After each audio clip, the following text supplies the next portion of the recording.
grande, o meu negocinho, né? Que come o corpo inteiro. Que é isso? Essas nuvens? Isso é de hoje, tá?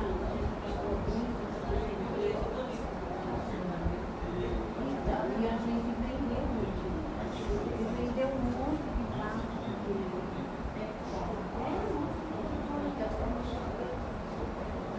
Aí saiu todos aqueles bancos, depois tem os foi uma peça assim. Aí foi acho que 3, 4, 4.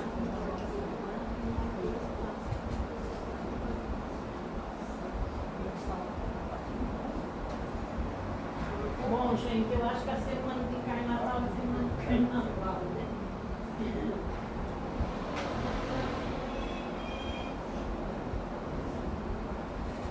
Bem que aqui acho que ainda não tem barulho de carnaval, né? Bom, gente, é o seguinte.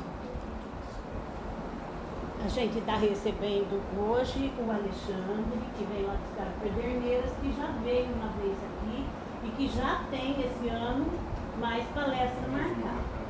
A gente foi até a casa dele, aqui, a casa deles, a casa espírita, e quem estava, porque o músico, gente, olha onde eu fui levar. O Tato com o Edgar Miguel fizeram aquele seminário de perguntas e respostas.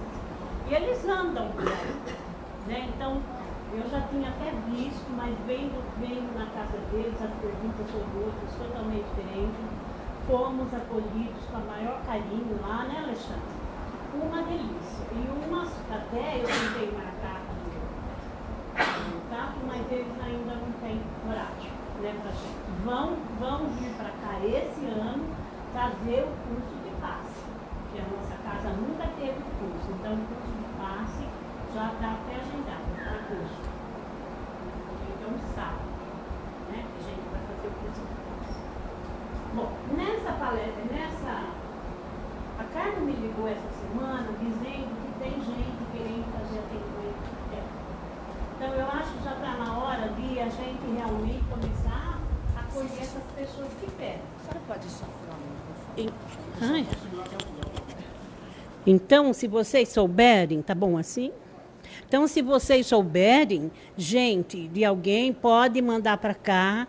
A gente faz meia hora antes da palestra ou a gente marca um horário que alguém dê para vir fazer.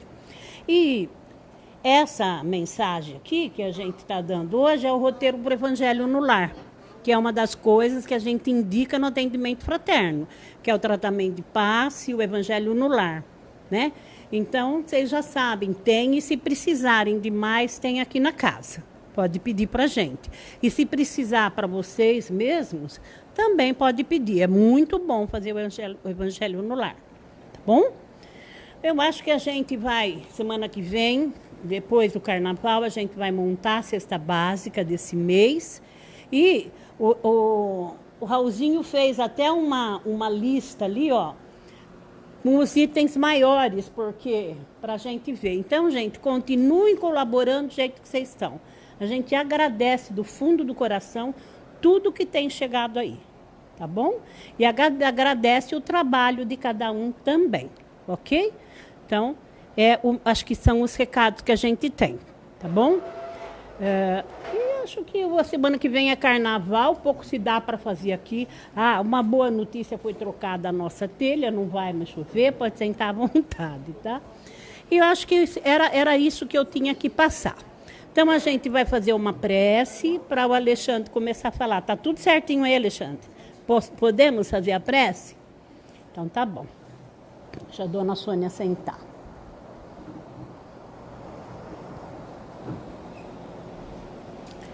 Então, nós vamos preparando a nossa mente e o nosso coração para recebermos aqui o ensinamento que for passado através do Alexandre, para que ele realmente entre na vida da gente como conhecimento e passe pelo nosso coração, se transformando em recurso para que a gente possa fazer aquilo que Jesus pediu, amar o próximo como a si mesmo, amparando quem precise da gente. E para a gente também. Vamos acolhendo todos esses conhecimentos para que a gente possa fazer a nossa transformação. Vamos agradecendo ao nosso querido Mestre Jesus pela oportunidade que ele nos dá de todas as quintas-feiras estarmos aqui e dar disponibilidade ao palestrante que nos chega, para que a gente possa, então, realizar essa divulgação da doutrina, que é um dos pontos principais da nossa querida doutrina. Então, vamos pedindo que toda a equipe espiritual que sustenta essa casa dê apoio ao nosso palestrante e nos sustente também, para que a gente possa, então, ser mais feliz do que fomos até agora. Que o nosso querido Mestre Jesus nos abençoe hoje e sempre, e que assim seja, graças a Deus. Casa sua, Alexandre.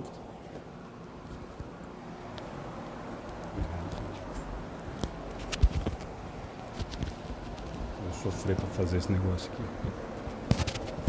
Eu não sei usar essas coisas, gente. Que chique que nós ficamos agora, né? Gente, boa noite. É uma alegria muito grande voltar aqui. Nós estivemos aqui, acho que no finalzinho do ano, né? Acho que foi na semana antes do Natal. E na oportunidade, estou vendo alguns rostos já conhecidos, outros amigos novos. E quando nós estivemos aqui a última vez, eu comentei com a Fátima, todos os centros que a gente conhece, e existe, por incrível que pareça, a gente vai, as pessoas, a mesma preocupação que a Fátima teve no começo, mas a nossa casa está começando agora, é pequena, e ela foi conhecer o Amigos do Bem, e é literalmente uma casa, é no fundo da minha casa. E nós acreditamos muito a ponto da gente fazer um centro espírita no fundo de casa. Porque realmente a gente acredita que o mais importante da gente estar envolvido com a doutrina é acreditarmos no que ela nos diz e daí para frente a gente tentar divulgar da melhor forma possível. Hoje, vocês estão vendo que nós estamos fazendo a transmissão, a gente sempre pergunta, muitas casas estão fazendo, e eu sempre falo que a internet tem a gente vive criticando, né? Tem um monte de bobagem, tem mesmo, né? Mas tem muita coisa legal, tem muita coisa bacana acontecendo. Uma delas está sendo esse trabalho que a maioria das casas hoje está tentando fazer, está começando a fazer. E a gente sempre faz o comentário, inclusive tem alguns amigos que sempre dividem com a gente as palestras e os estudos. Depois fica o convite para vocês conhecerem a página. A gente faz as transmissões todas as terças das palestras e todas as quartas do estudo do Livro dos Espíritos.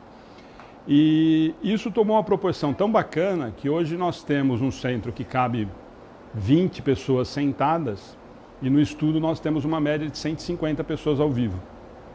No final do estudo nós temos uma porcentagem, a média é sempre de 4 a 5, 7 mil pessoas que participaram do estudo de alguma forma.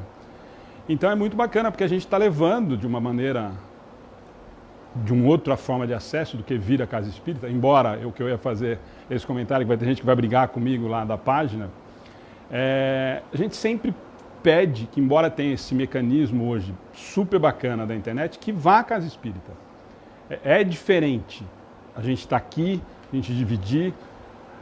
Eu falo por mim, assisto alguma coisa na internet, tento acompanhar alguns amigos e tudo mais, mas eu nunca acho que é a mesma coisa do que estar na Casa Espírita assistindo a palestra ou participando do estudo. Enfim, o ambiente é completamente diferente. Nós sabemos que a espiritualidade já preparou, trabalha com a gente o tempo todo, então é super importante. Mas é um trabalho que a gente tem visto com resultados super legais. Então, fica o convite para vocês conhecerem, é bacana.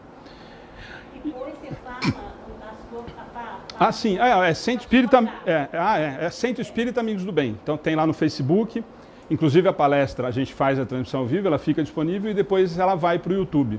Porque eu prefiro assistir no YouTube depois, porque você assiste a hora que você quer, para e assiste de novo. No Facebook você tem que ficar procurando na página. Para quem está assistindo ao vivo é legal, mas para depois, o YouTube a gente tem tido um retorno mais bacana. Então a gente, depois que acaba a palestra, nossa, lá de terça-feira, a gente deixa no YouTube também. Além das palestras e estudos, a página tem muita coisa bacana. Tem textos de alguns amigos que vocês conhecem, o Wellington Balbo, que era daqui de Bauru, está em Salvador, o Orson Carrara, o Paulo Fernandes de Marília. Então nós temos alguns amigos que escrevem semanalmente, o Orlando Noronha, que faz cada 15 dias, o Manu, que vocês precisam convidar para vir aqui, de Araraquara. Eu já veio o Manu? O Manu Mandel? Então, precisa trazer. É de Araraquara. Também faz, ele passa as psicografias para a gente, também do Bittencourt Sampaio.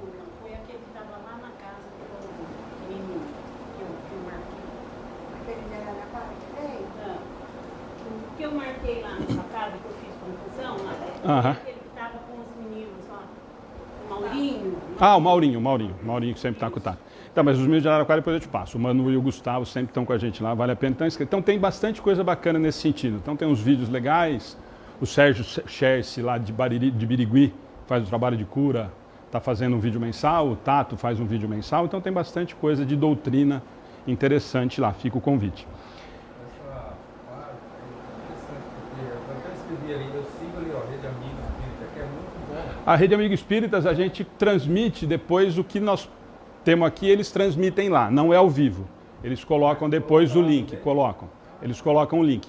Mas depois na página, entra no Facebook ou no YouTube, aí do Centro Espírita Amigos do Bem vocês vão encontrar, aí tem todas as páginas. E o estudo é muito legal, porque no estudo nós temos, não é desde o começo, porque na verdade nós começamos esse estudo em 2017, nós estamos na 681. Então faz 3 anos, nós estamos na metade. Então, mas está lá. Então, assim, tem todas as perguntas por tema. No YouTube é bacana de procurar. O André começou agora o livro dos médios. Ele está fazendo. Ele Tá. começou agora. É muito bacana. Então, fica. Estava com o Martins Peralta lá. Ele está usando o caminho da minunidade.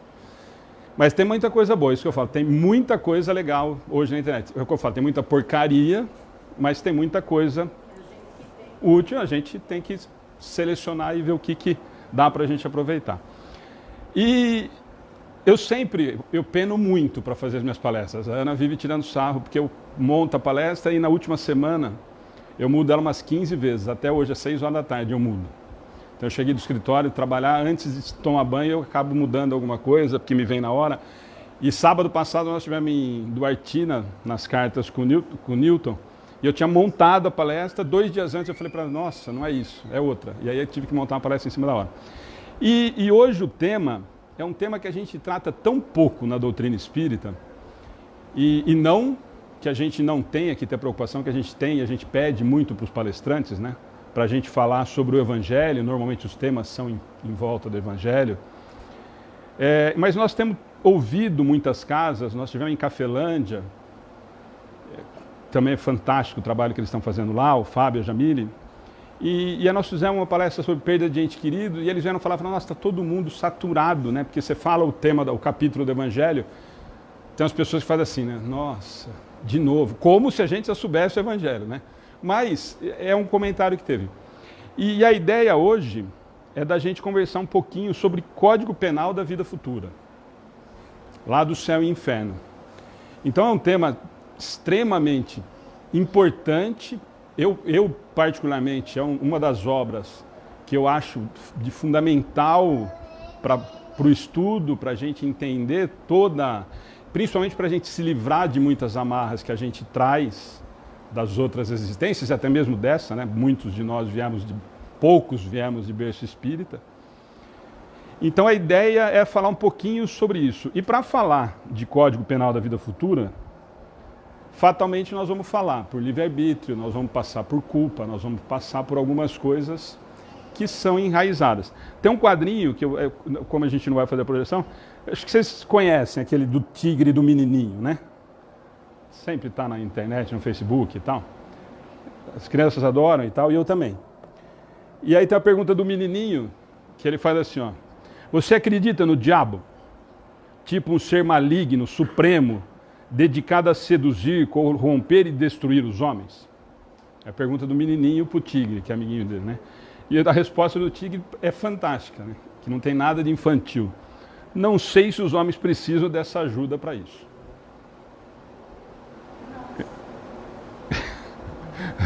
Então, de infantil, não tem nada na resposta. E é para a gente realmente pensar. Para nós, da doutrina, que já temos a noção clara da não existência desse ser, porque senão nós teríamos que esquecer a primeira parte do livro dos Espíritos, nós já não poderíamos mais ler, né? Se a gente lê os atributos de Deus e tivesse a existência desse ser eternamente dedicado ao mal, nós teríamos que tirar metade dos atributos, né? Bom, justo e tudo mais. Então, nós já temos a consciência de que isso não é possível. E aí, para a gente entender, doutrina das penas eternas, que a gente sempre ouviu. Isso foi, não sei se a maioria veio de berço católico, mas com certeza a maioria da população nossa veio. O que são essa doutrina de penas eternas? Doutrina de penas eternas teve sua razão de ser como a do inferno material, do diabo. Enquanto o temor podia constituir um freio para os homens pouco adiantados intelectual e moralmente. Não se impressionariam com a ideia de penas morais. Então, quando a gente leva isso pouco para trás, quando a gente critica, nossa, mas o povo ainda acreditava em algumas coisas, no castigo, né? Quando a gente lembra lá dos 10 mandamentos, a gente sempre comenta que era sempre o não. Não matarás, não farás isso. Por quê? Porque aquele momento moral que nós nos encontrávamos era a maneira que eu tinha de frear um pouco tudo aquilo que estava acontecendo. Eu podia tudo naquela época, né? Eu podia matar, eu podia fazer um monte de absurdos dentro da lei dos homens que me permitiam. Então, moralmente, para eu começar a fazer com que moralmente mudasse alguma coisa, eu uso de alguns subterfúgios. O primeiro deles, tem alguém, e isso como é inato, nós tínhamos isso e tivemos isso desde a criação do simples e ignorante, nós trazemos a certeza da existência de um Criador. Como é que eu ponho medo? Deus vai punir. Deus castiga. Nós fazemos isso até outro dia com crianças, a gente não faz ainda, né? Nós não fizemos sempre isso. Deus está vendo. Quantas vezes nós ouvimos isso? Então nós sempre usamos essa imagem desse ser criador para diminuir, para frear os impulsos que nós sempre tivemos, que são naturais. Nós vivíamos ainda estamos, né, muito mais próximo da animalidade do que da angelitude. Lá em Moisés, há quase 4.000 atrás, mais ainda.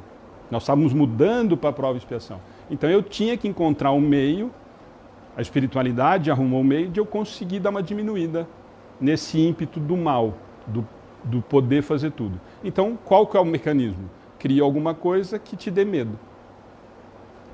Que é coisa que dá mais medo do que você falar que você vai ficar no inferno queimando eternamente. Então, se encontrou uma maneira que a pena eterna dava uma freada. Quanto mais próximo do estado primitivo, mais material o homem. O senso moral se desenvolve mais tardiamente. Não consegue ter a ideia clara da divindade. Hoje, nós estamos em 2020. Nós já temos condições, ou nós já temos a maturidade para entender esse Deus? Como diz a doutrina para nós hoje, de uma forma extremamente clara, nós conseguimos enxergar e identificar como realmente esse Criador de bondade absoluta, de amor absoluto? Ou nós temos ainda dificuldade? Quando nós falamos, esses dias no estudo, nós estávamos discutindo isso 2 semanas atrás. Qual a orientação do Cristo? As duas principais. Amar a Deus sobre todas as coisas e o próximo como a ti mesmo. Nós amamos Deus acima de todas as coisas. Qualquer um eu estou falando agora. Estou me colocando aqui, estou colocando o Papa, estou colocando o Divaldo, estou colocando... Nós já temos a maturidade suficiente para amar esse Deus. Eu acho que vai demorar mais umas par de encarnação, mas nós não conseguimos ainda. Por mais que nós entendamos, por mais que nós estudemos, por mais que nós tentamos identificar, a doutrina nos mostra com uma clareza muito grande, nós ainda precisamos muito do material, né? Ou você vai falar para uma mãe se ela ama mais o filho ou a Deus? Hoje, na atual situação que nós encontramos moralmente. De verdade. Você falar assim, Ou vamos pensar nas várias passagens que nós temos, né? Ó, você nega a Deus ou eu mato seu filho. Tanto que nós temos grandes mártires contados nos dedos que não negaram a Deus em função de qualquer tipo de outro sacrifício que poderia fazer.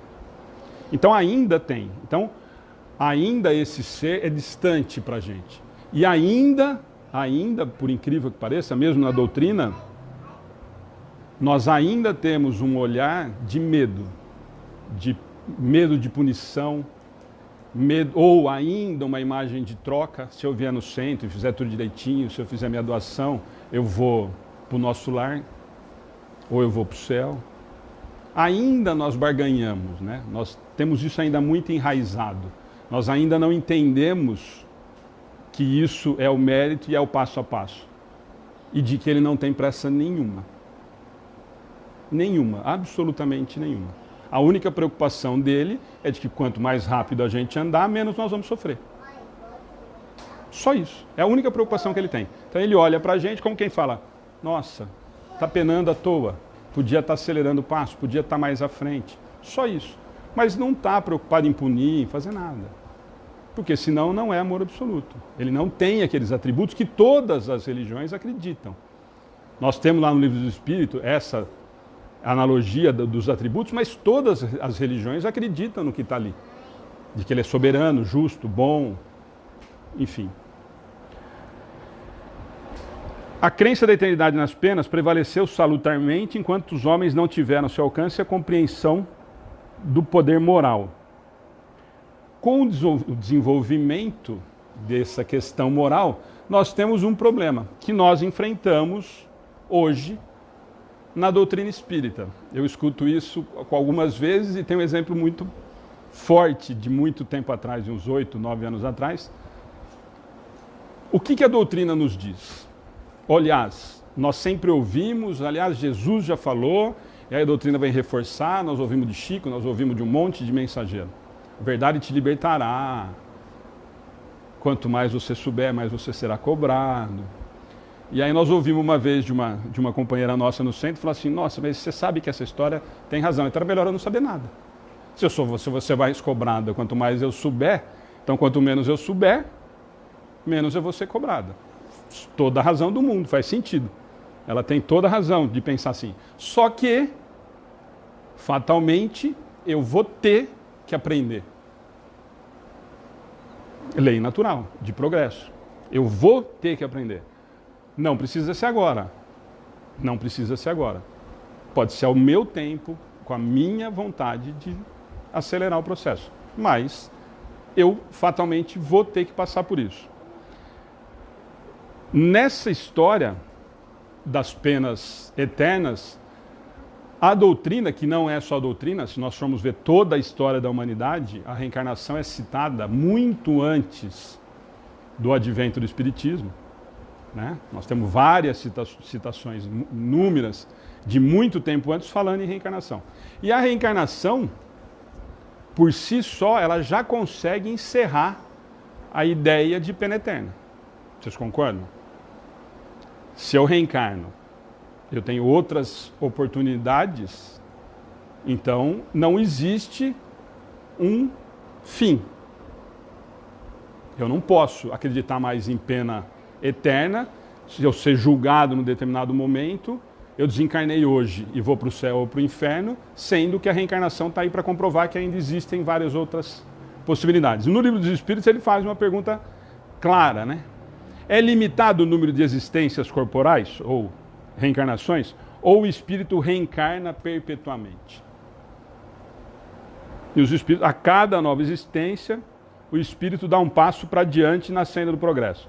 Desde que se ache limpo de todas as impurezas, não tem mais a necessidade das provas da vida corporal. Quem que não reencarna mais?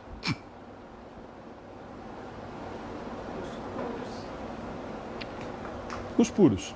E E essa vai ser aquela enorme discussão do tempo todo, se Jesus era puro ou perfeito. nós vamos ficar discutindo aqui o sexo dos anjos e nós vamos ficar, se ele era puro ou perfeito, por que ele reencarnou? E, na verdade ele não reencarnou, ele encarnou, mas já não precisava mais existir no corpo material. E aí nós temos uma explicação que diz que eu posso fazer isso por missão. Mas eu não preciso mais. É isso que os espíritos respondem e que quem quer criar confusão acaba pegando picuinha em vez de estudar o que deveria estudar. Se eu não preciso mais, eu atingi o ponto de que eu não preciso mais encarnar ou reencarnar, eu não preciso mais reencarnar. O não preciso não quer dizer, que aí depois tem a explicação, que eu posso, por missão, vir a fazer. Mas eu não tenho mais necessidade.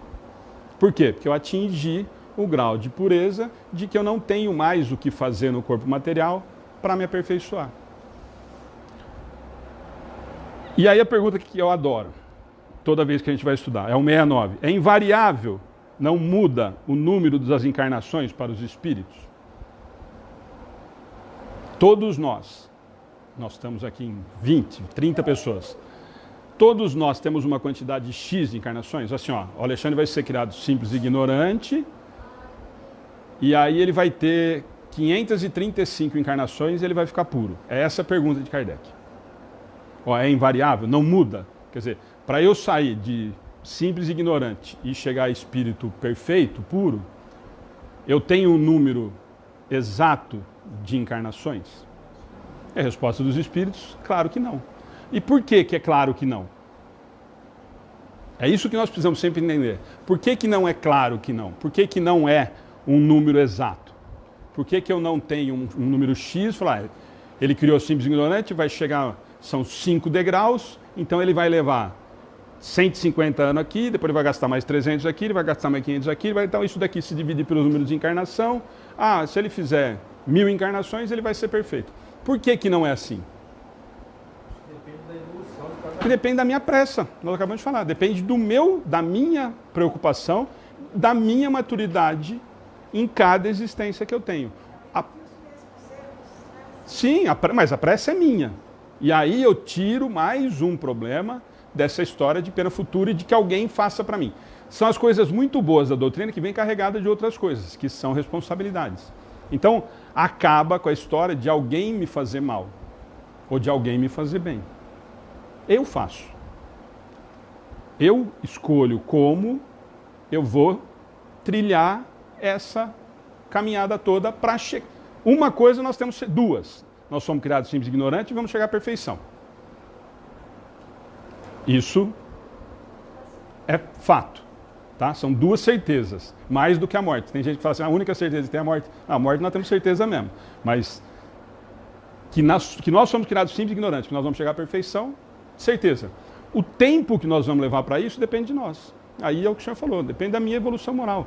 De como eu vou encarar todas essas existências. Ué, eu posso ficar empacado em 5, fazendo o mesmo erro. E depois acelerar o processo em uma que eu resolvi, que eu entendi e vou tomar o processo. Então, não existe regra. Qual é a regra que nós temos, básica? Como é que nós evoluímos? Qual o objetivo da encarnação? Por que nós estamos encarnados? Para amar. Simples assim. Essa é a resposta para qualquer um que perguntar. Para que encarna? Para aprender a amar. Como que eu acelero o meu processo? Amando.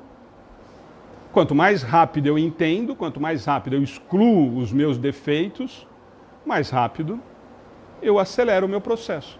Como? Com escolhas. Que nós, dentro da doutrina espírita, alguns têm pavor, outros adoram, que é o nome que tem gente que arrepia a hora que fala, que é o tal do livre-arbítrio. Fantástico, não é? Livre-arbítrio. É mesmo? Ou era mais cômodo quando a gente acreditava que o acaso fazia a minha vida?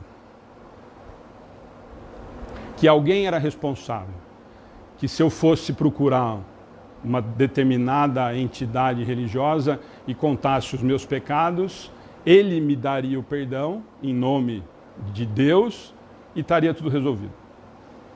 Mas aí você volta na posição da sua evolução. Se você crê nisso, você empaca na evolução.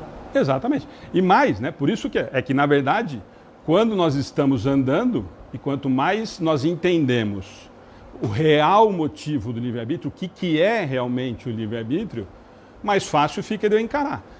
A responsabilidade aumenta, porque, na verdade, eu passo a entender que todas as minhas atitudes são de responsabilidade minha e pior, ou melhor, que geram consequências.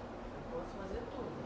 Só que eu sou responsável. Nem tudo me convém, não foi Paulo que falou isso para nós? Eu posso fazer tudo, só que eu sou responsável por tudo. Tudo que eu faço, toda ação que eu tenho, ela gera uma consequência. Todo ato gera algo. Esse algo é que eu tenho que entender que fui eu que causei. Aí que entra o livre-arbítrio. Esse é o livre-arbítrio. Será que me convém fazer? Então, mas esse é o livre-arbítrio, né? Eu fazer o certo ou errado já me é o livre-arbítrio. Porque senão ele falaria, não faça.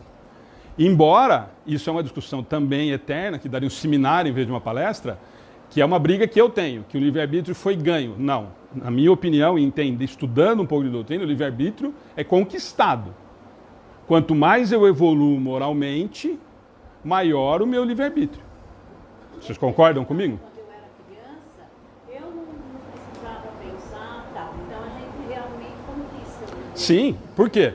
Porque quanto mais eu sei, menos risco eu me coloco e coloco os que estão à minha volta. Por isso que tem aquela afirmação. Quanto mais você sabe, Mas vai ser cobrado. E o que é muito importante da gente entender esse raciocínio da conquista do livre-arbítrio e não de ter ganho, porque se a gente tem a ideia de que nós ganhamos, nós não fizemos nada para conquistar. E nós somos, naturalmente, nós somos a favor da inércia, né? Se alguém me dá alguma coisa, é melhor do que eu ter que correr atrás. Quando eu entendo que o livre-arbítrio é uma conquista minha e que quanto mais eu evoluo moralmente, mais eu conquisto o direito de fazer, opa! Então, peraí, então quer dizer que é a história, eu falo que o livre-arbítrio é a história do cercadinho de criança. A criança começa a engatinhar, e aí você não deixa ele engatinhar porque começa a ficar perigoso. E aí o pai e a mãe dão o livre-arbítrio para ele, põe ele no cercadinho. Qual que é o livre-arbítrio dele? Dentro daquele cercadinho ele pode fazer tudo. Ah, mas ele tem livre-arbítrio? Dentro daquele cercado. Por quê? Porque se eu tirar ele daquele cercado, ele se coloca em risco e coloca outras pessoas em risco. O exemplo é muito, para a gente entender, é muito parecido. Então, o seu livre-arbítrio é dentro da condição que você se permita não colocar em risco. Por quê? Porque se eu te der toda a liberdade, imagina se nós pudéssemos fazer tudo o que nós quiséssemos. O estrago que seria. Por quê? Porque nós ainda estamos numa condição moral que nós ainda nos comprazemos, nós ainda ficamos felizes com coisas que ainda estão equivocadas. Então, peraí, então o seu livre-arbítrio vai até aqui, ó. Por que nós falamos em reencarnação compulsória? Por que nós temos essas situações? E aí a gente escuta isso de outras crenças. Ué, mas vocês não falam no tal do livre-arbítrio? Por que chega uma hora que alguém manda em você? Porque o seu livre-arbítrio é limitado dentro de uma coisa que você não se prejudique mais ainda e muito menos aos outros. Então o seu livre-arbítrio até aqui vai. Agora, se vai fazer mais bobagem, espera um pouquinho. Para e vamos começar de outro ponto, porque senão você vai fazer mais bobagem. Você vai se colocar mais em situação mais complicada do que já era para estar.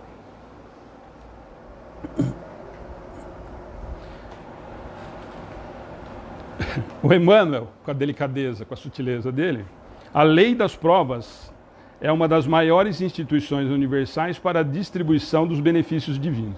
Isso ele está falando lá no Consolador sobre livre-arbítrio. Então olha o que ele fala para nós. A lei das provas é uma das instituições universais maiores para a distribuição dos benefícios divinos. Nós acabamos de falar. Quanto mais eu evoluo, quanto mais eu faço bem, quanto mais eu amo, o que eu ganho em troca? Amor. Se nós estamos aqui para fazer isso, é essa troca. E é uma troca diferente daquela que nós aprendemos a ter em outras crenças. É uma troca de que eu fiz por merecer. Mas não do pai. De quem eu estou convivendo. Da realidade em que eu estou inserido nesse momento.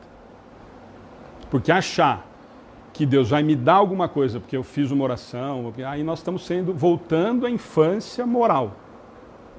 Se nós acharmos que se eu ficar ajoelhado ali pedindo, pelo amor de Deus, para ele me ajudar a passar no concurso amanhã cedo, eu vou perder hora, não vou nem fazer o concurso, então não vai rolar passar no concurso.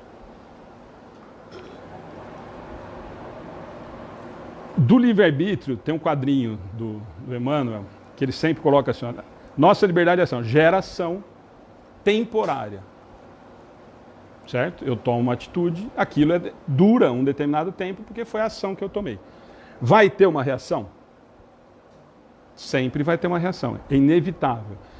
Duas possibilidades, moralmente, claro, a gente sempre tem que se preocupar. Quando eu escolho a atitude correta e quando eu escolho uma atitude infeliz. Aí dá para a gente entender perfeitamente qual é, até onde vai o meu livre-arbítrio. A escolha é minha. Eu posso escolher o caminho do bem e posso escolher o equivocado. O que vai acontecer a partir do momento que eu tomar um desses dois caminhos? Consequência da escolha. Sempre vai haver uma consequência em relação à escolha que eu tive. Sempre. Essa é a maior dificuldade que nós temos de entender o livre-arbítrio. Porque o livre-arbítrio nós queremos até o ponto de que nós podemos fazer. Aí quando os caras explicam pra gente que o livre-arbítrio a gente pode fazer, mas isso depois gera um problema às vezes, ou na maioria das vezes, porque nós sempre escolhemos o caminho errado, aí já não é mais bacana o livre-arbítrio. Era mais legal, não tinha nada que ter esse livre-arbítrio. Podia estar tudo prontinho, que nem falava para nós, né? Porque você nascia, sabia que você ia fazer isso, ia morrer com tantos anos, estava resolvido o problema.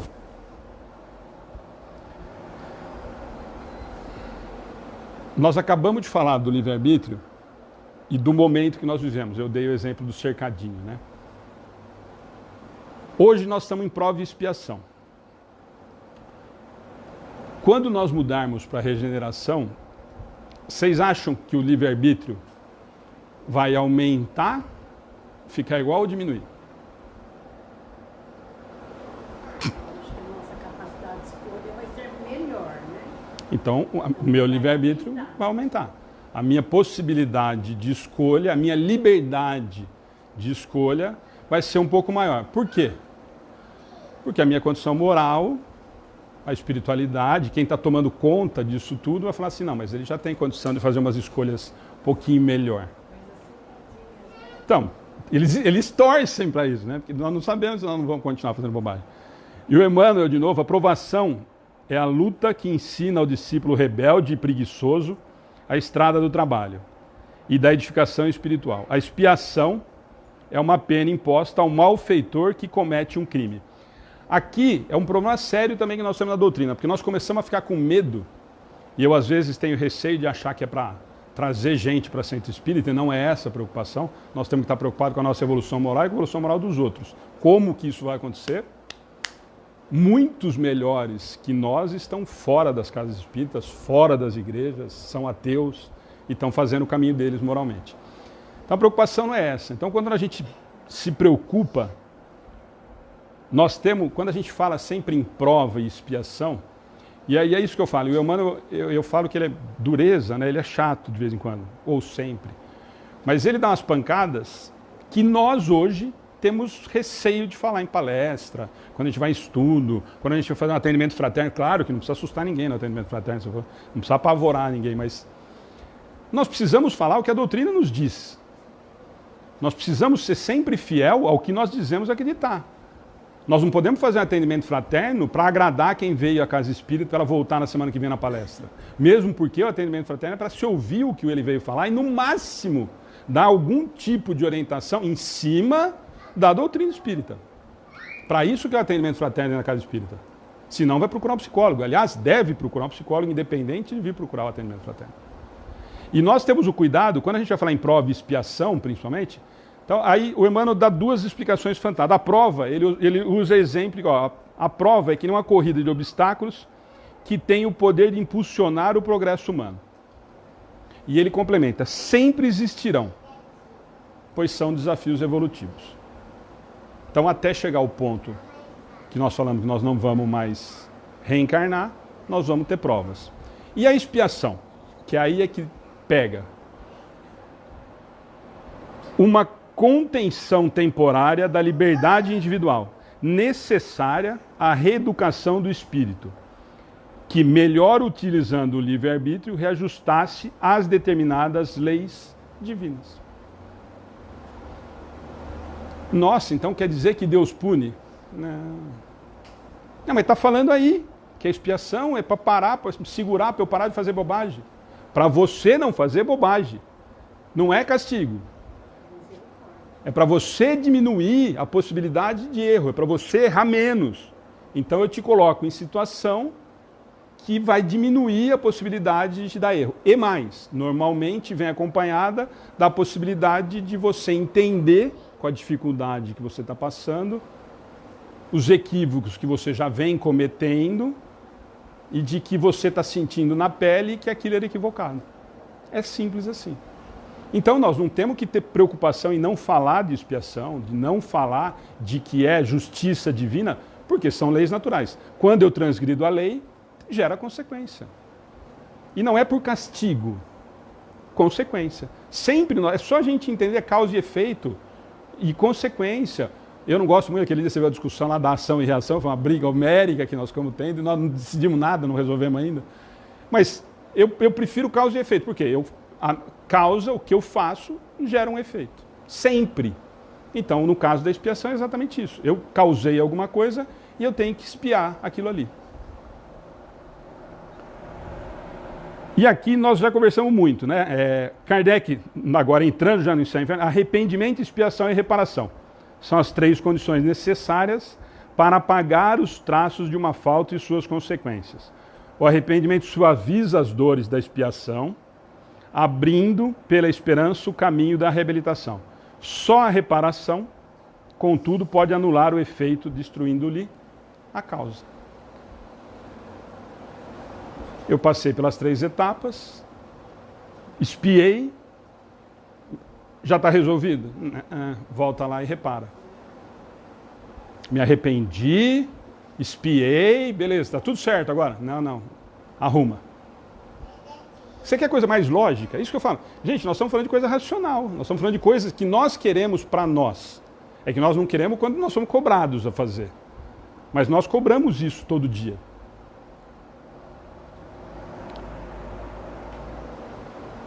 E eu já adiantei, né? A reparação consiste em fazer o bem a quem havia se feito mal.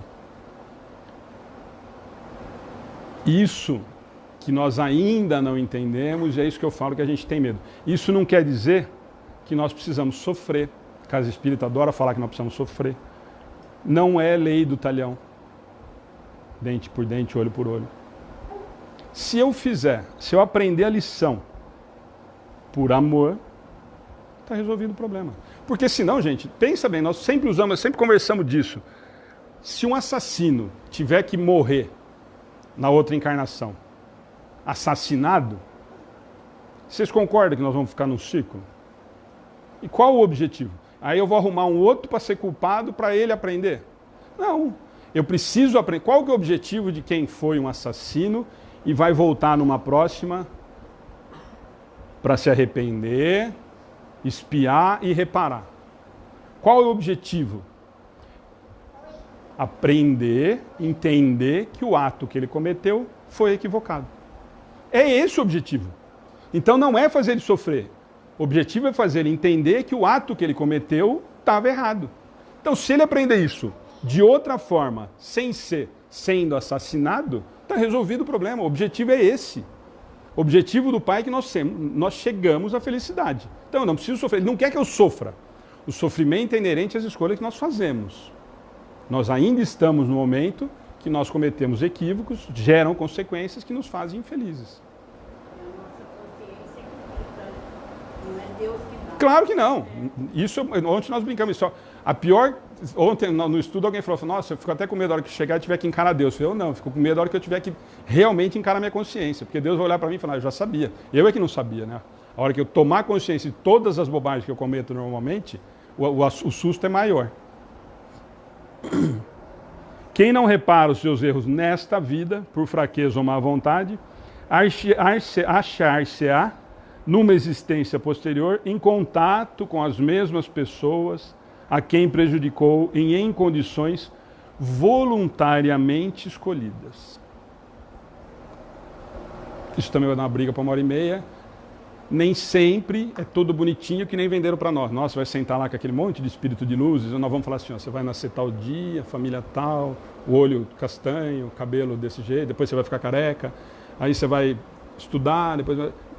Nós não temos essa maturidade. Eu não consigo enxergar que nós podemos...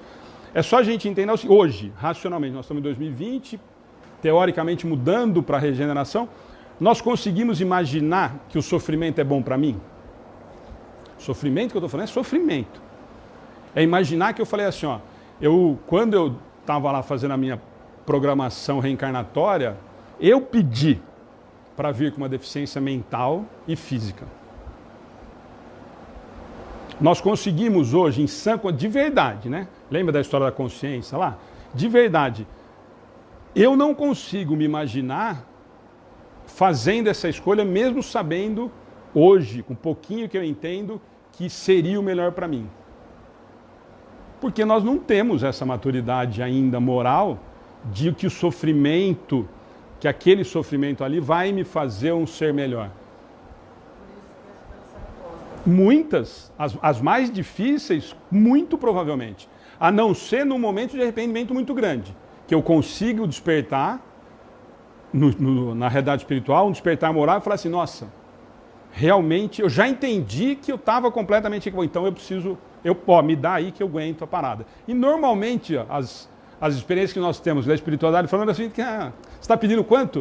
Eu vou dar 1/3, vai, e você não vai conseguir, mas eu vou dar 1/3 porque você falou que ia aguentar. Porque nós não temos, e eles sabem disso. E não nos preocupemos, porque essa é a realidade que nós estamos vivendo, prova e expiação. Senão nós já... Eles sabem que se eles derem, é mais... Eu vou falhar, e aí eu vou aumentar o problema. Eu vou perder meu tempo reencarnatório e talvez ainda vou aumentar. Por quê? Porque normalmente eu vou vir, e nós vemos isso com uma quantidade muito grande, quantos revoltados que passam por essa situação e se revoltam. Em contrapartida, nós temos vários outros que nós olhamos e falamos assim, como é que esse cara ri? Não é nem que ele está passando por essa situação. Como é que esse cara dá risada? Como é que esse cara joga baralho? O cara joga truco e está tudo torto. Está tudo arrebentado e ele está tomando cerveja, dando risada mais do que eu. Esse está passando pela resignação. Esse provavelmente entendeu e vamos. Eu aguento o pau e vamos aí. Que são, mas é isso que eu falo, aí nós vamos pegar, são os ícones que nós conhecemos. Nós vamos pegar Jerônimo Mendonça, nós vamos pegar o próprio Chico, nós vamos pegar alguns, tanto é raro, que nós vamos pegar alguns exemplos pingados. Nós vamos ver na nossa sociedade que nós convivemos, um ou outro que realmente vive uma dificuldade extrema, que é o de saúde principalmente, com resignação. Então nós não temos, eu não consigo imaginar que a gente tenha essa maturidade para falar assim, não, pode jogar a bola para mim que eu resolvo o problema. E a prova com sofrimento, que a casa espírita gosta. O sofrimento está ligado à imperfeição. Eu sofro porque eu sou imperfeito. Toda imperfeição e toda falta que lhe é consequente carrega consigo seu próprio castigo. Todos os erros que eu cometo, por não conhecer, me traz consequência que me faz infeliz. Nada demais, não tem nada de castigo. Minhas escolhas... Oi? Sim, de novo, sempre é nesse sentido. As minhas escolhas fazem com que eu colha aquilo ali. Normalmente, quando as escolhas são equivocadas, vem acompanhada de sofrimento. Mesmo que momentaneamente nós imaginemos que não. Roubei o meu sócio. Comprei 2 carros zero, casa na praia, sumi para o mundo. Fiquei feliz da vida. Calma, filho, tranquilinho que vai vir acerto. Não é por castigo de Deus. Causa e efeito. Você prejudicou. Vai responder por isso. E vai ter que passar pelas 3 etapas que nós falamos. Vai se arrepender, por incrível que pareça, vai espiar e vai ter que reparar. Uma hora ou outra, vai. Aí quando as pessoas falam assim, se não pagar aqui, vai pagar na lei de Deus, eu até concordo. É que normalmente as pessoas falam isso com sangue no olho, né?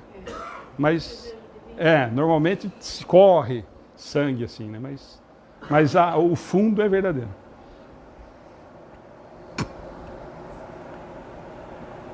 O que é o sofrimento que nós conversamos agora?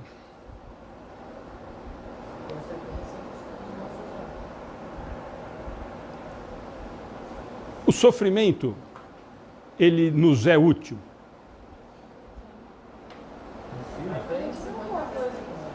O sofrimento é útil. não é necessário. É isso que nós precisamos sempre separar. Eu não preciso sofrer para ser feliz, mas o sofrimento sempre é útil. Por quê? Porque o sofrimento vem acompanhado de tudo isso que nós falamos, de atitudes equivocadas, pelas imperfeições que nós vivemos, e isso me traz infelicidade. Então ele me é útil, mas não é necessário. Nós precisamos separar as duas coisas. O inverso do Paulo, né? Tudo me é permitido, mas nem tudo me convém. Agora a mesma coisa ao contrário. Ele me é útil, mas não é necessário. Se eu entender pelas melhores formas, eu não preciso sofrer.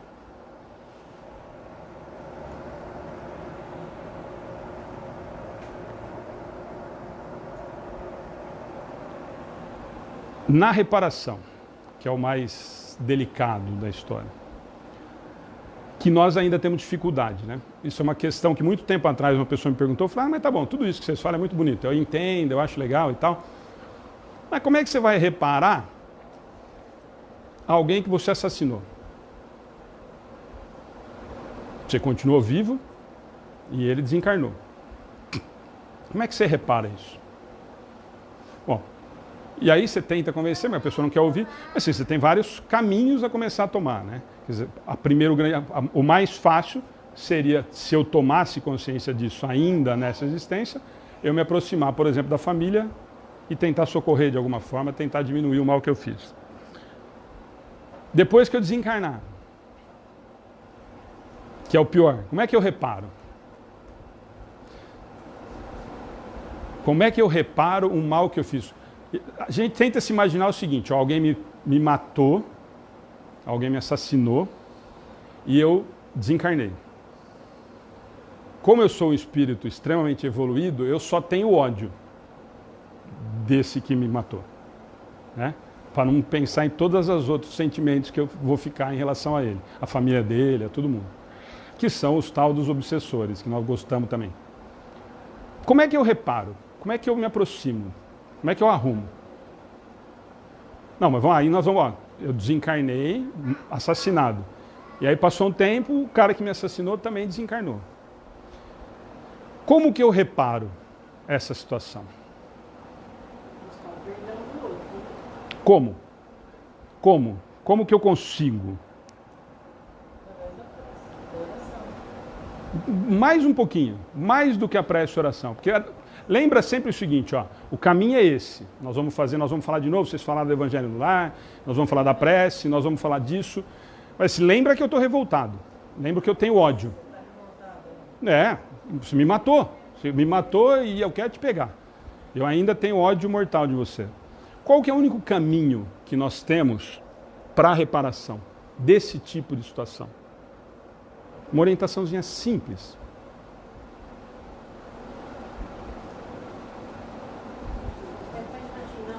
Amor, esse é um negócio que a gente não está acostumado. Amor. Como que eu convenço o outro de que eu me arrependi? Por atitudes. Não adianta eu falar. É a mesma coisa que a gente usa do exemplo do perdão. Não adianta eu falar que eu perdoei. Você sabe se eu perdoei? Se eu virar para você e falar assim, olha, eu vim bater na porta, eu estava morando em Porto Alegre, eu vim aqui em Bariri te pedir perdão por uma coisa que eu te fiz há 35 anos atrás, eu me arrependi e eu vim aqui pedir perdão para você, falar que eu estava errado e tal. Você sabe se é de verdade o meu arrependimento? Não. E nem eu vou saber se você perdoou. Você pode abrir o braço, me abraçar, me beijar e falar assim, ó, tá perdoado e tal. Eu sei se perdoou. O que muda então? Como é que eu identifico essa mudança? Com sentimento, com atitude que eu percebo de mudança.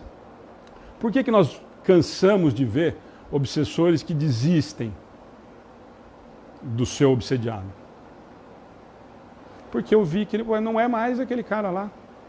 Não é mais ele. Não, mas não é mais. Eu estava procurando alguém que era ruim, que era maldoso. Esse daí mudou tudo. Um bom pai de família, bom marido, bom filho.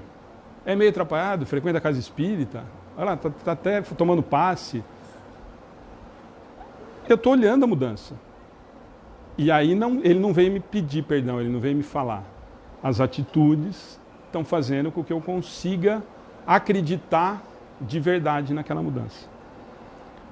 O espírito só progride com trabalho e disciplinando seus atos. A ociosidade apenas o retarda e lhe traz mais dor. A reabilitação oferece-se pela vontade de o homem se querer libertar aos poucos de suas imperfeições. E só dessa forma evoluirá a encontrar a felicidade. Então é o resumo disso. Quando eu vou mudando, quando eu consigo mudar moralmente, as coisas acabam facilitando. Ah, mas então quer dizer que se eu vier na casa espírita, vai melhorar a minha vida? A maioria das vezes piora, né? Porque a gente vem aqui, escuta um monte de coisa e continua fazendo todas as coisas erradas lá fora. Então, crio mais débito ainda, né? Quando não vem aqui, trabalha no passe, fala mal da vida dos outros, hora que sai, inclusive do passista que estava lá. Nossa, você viu o passe que ele deu? O meu é mais forte, hein? É. Então, não adianta muito. Aliás, piora, eu falo que às vezes piora. E só para encerrar, gente, eu peguei alguns itens. Todo mundo já leu o Código Penal da Vida Futura? Lá do Céu e Inferno? São 33 itens. Assim, a cada item, eu falo que foi uma das coisas que mais me encantou na doutrina, porque é extremamente lúcido, embora duro. Então eu peguei alguns que falam muito disso que nós conversamos, mas que são 5 só itens. Ó, primeiro item, primeiro artigo, né? A alma ou espírito sofre na vida espiritual as consequências de todas as imperfeições que não conseguiu corrigir na vida corporal. O seu estado, feliz ou desgraçado, é inerente ao seu grau de pureza ou impureza. Faz sentido? Isso é o código moral. Isso é um código de conduta de desencarnado, de vida que nós vamos continuar. Quarto item. Em virtude da lei do progresso, que dá a toda a alma a possibilidade de adquirir o bem que lhe falta, como se despojar-se do que tem de mal, conforme o esforço e vontade próprios. Temos que o futuro é aberto a todas as criaturas. Deus deixa a cada um o mérito das suas obras. Sexto, o bem e o mal que fazemos decorrem das qualidades que possuímos. Não fazer o bem quando podemos é, portanto, resultado de uma imperfeição. Se toda imperfeição é fonte de sofrimento, o espírito deve sofrer não somente pelo mal que fez, como pelo bem que deixou de fazer na vida terrestre. Isso tem claro lá no livro dos Espíritos também, né? E aí, quando a gente chegar lá, é o maior lamento, né? Nossa, podia ter feito isso ou aquilo. Mas por isso que eu falo, a gente pega no livro do Espírito, ele tem essa definição toda, a gente fala sempre, né? A gente sempre usa como exemplo, ó, você é responsável não só pelo mal que você faz, mas pelo bem que você deixa de fazer. Às vezes é até mais grave do que o mal que você fez, né? Mas eu falo que assim, ó, no código, depois, quem quiser ler com calma os 33 itens, realmente é um código de conduta para eu entender tudo o que se passa em relação às atitudes que eu tomei. Que nem você falou, nossa, eu olho e falo assim, nossa, a gente escuta isso, né? E o Chico falava muito, o maior problema que nós temos é o arrependimento de identificar o que nós deixamos de fazer ou o que nós fizemos de equivocado, sabendo que estava equivocado. O 16º, o arrependimento, conquanto seja o primeiro passo para a regeneração. Não basta por si só. São precisas expiação e reparação. Arrependimento, expiação e reparação constituem, portanto, as 3 condições necessárias para apagar os traços de uma falta e suas consequências. O arrependimento suaviza os travos da expiação, abrindo pela esperança o caminho da reabilitação. Só a reparação pode anular o efeito. Do contrário, isso está em vermelho, desse tamanho, no meu texto aqui no livro não está. Do contrário, o perdão seria uma graça e não uma anulação. Isso é do livro, eu só pus em vermelho porque me chama muita atenção. 20º, quaisquer que seja a inferioridade e perversidade dos espíritos, Deus jamais os abandona. Todos têm seu anjo de guarda, ou guia, que por eles vela. Aí tem uma pancadinha, né? Estava lindo, mas eles estragam às vezes. Contudo, esta interferência do guia faz-se quase sempre ocultamente e de modo a não haver pressão, pois que o espírito deve progredir por impulso da própria vontade, nunca por qualquer sujeição. É o tal do livre-arbítrio. 21º e falta depois só o 33º. A responsabilidade das faltas é toda pessoal. Ninguém sofre por erros alheios, salvo se eles deu origem.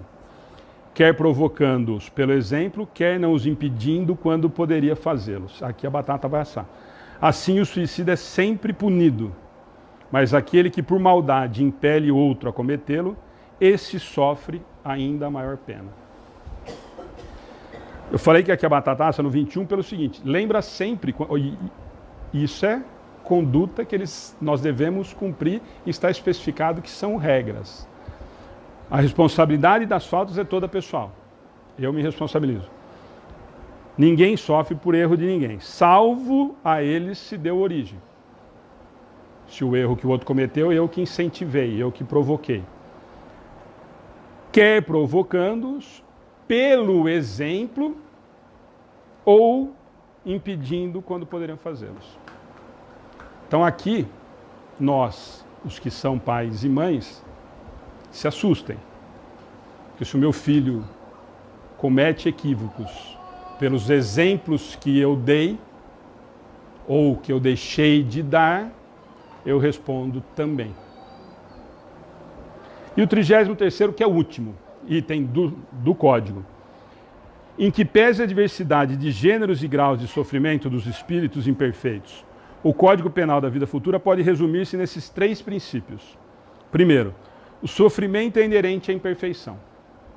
Segundo, toda imperfeição, assim como toda falta dela promanada, traz consigo o próprio castigo nas consequências naturais e inevitáveis. Assim, a moléstia pune os excessos e da ociosidade nasce o tédio, sem que haja necessidade de uma condenação especial para cada falta ao indivíduo. E o terceiro, podendo todo homem libertar-se das imperfeições por efeito da vontade, pode igualmente anular os males consecutivos e assegurar a felicidade futura. Aí a gente lê os 33, chega no terceiro é que ele dá um alívio, fala assim, bom, então volta naquela história, quer dizer, eu posso, através do meu esforço, das minhas atitudes, acelerar o meu processo de felicidade. E tem uma frase que nós também repetimos, divulgamos, quando nos é conveniente, e que eu acho que é fantástica, e está no Céu e Inferno, e também está no Livro dos Espíritos, e também está no Evangelho, a cada um segundo as suas obras, no céu como na terra.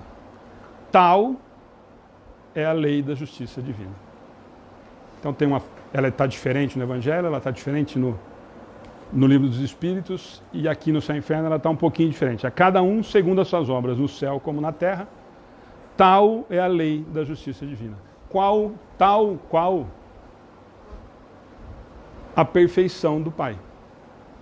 Nós não podemos acreditar ou nos imaginar seres menos do que nós somos, perfeitos. Se nós somos filhos do mesmo Pai, nós somos perfeitos. Nossa, Alexandre, você está dizendo que nós somos perfeitos? Como? Se ainda tenho tanta dificuldade, tanto defeito, tanta coisa. Somos perfeitos. Ainda estamos caminhando, lapidando e aprendendo o que é essa perfeição. Mas se nós somos criados por um ser perfeito, não tem como ele ter criado nada imperfeito. Nada. Algo perfeito não gera nada imperfeito. Então essa é a mensagem que nós temos que ter sempre. Difícil? É. Estamos ainda engatinhando? Nós temos que lembrar que nós estamos muito mais próximos da animalidade, como nós dissemos no começo, do que da angelitude? Estamos. Mas já saímos da animalidade. Nós já passamos uma etapa extremamente difícil e complicada, que foi o mundo primitivo. Nós já estamos caminhando para passar uma outra extremamente difícil, que é prova e expiação.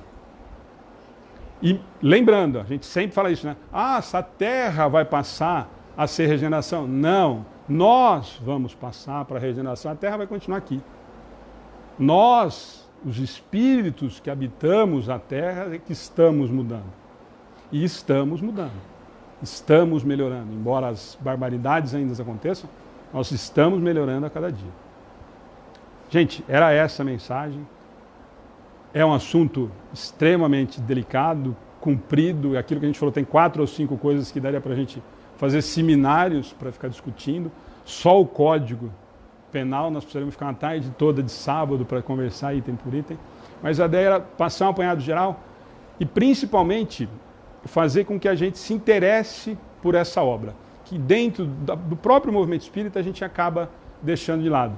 A gente se preocupa muito e deve se preocupar com o Evangelho, a gente estuda muito o Livro dos Espíritos, quem vai para o lado da mediunidade procura se aprofundar no Livro dos Médiuns, e a gente deixa muito de lado a Gênese e o Céu e Inferno. E o Céu e Inferno, para nós que estamos vivendo a situação que nós temos hoje e queremos entender como nós vamos nos encontrar, vale muito a pena conhecer e estudar essa obra a fundo. Jesus seja sempre conosco. Gente, antes de fazer a prece, eu vou fazer um sorteio.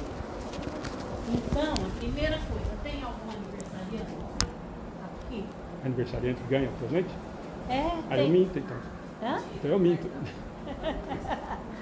Ninguém está fazendo aniversário hoje?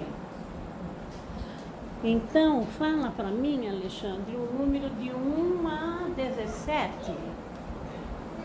Vale ser. Seu meu? Ah, é o seu? Não, tô brincando. Não, se for mais que justo, Então, né? mas posso falar o meu? É. Não, 7. 7. Não, 7 é o meu, tô brincando. 12. Número 12. Quem que é? Você é linda, ó. Gente, esse CD aqui é do Momento Espírita. Quem conhece? Vocês conhecem o Momento Espírita? E tem textos, um texto mais lindo que o outro. Então, meu bem, ó. Você ouve, faz a avó ler, faz a avó ouvir, faz o pai ouvir, a mãe ouvir, que é lindo. Agora, mais um número. Quem vai falar agora? Pode falar.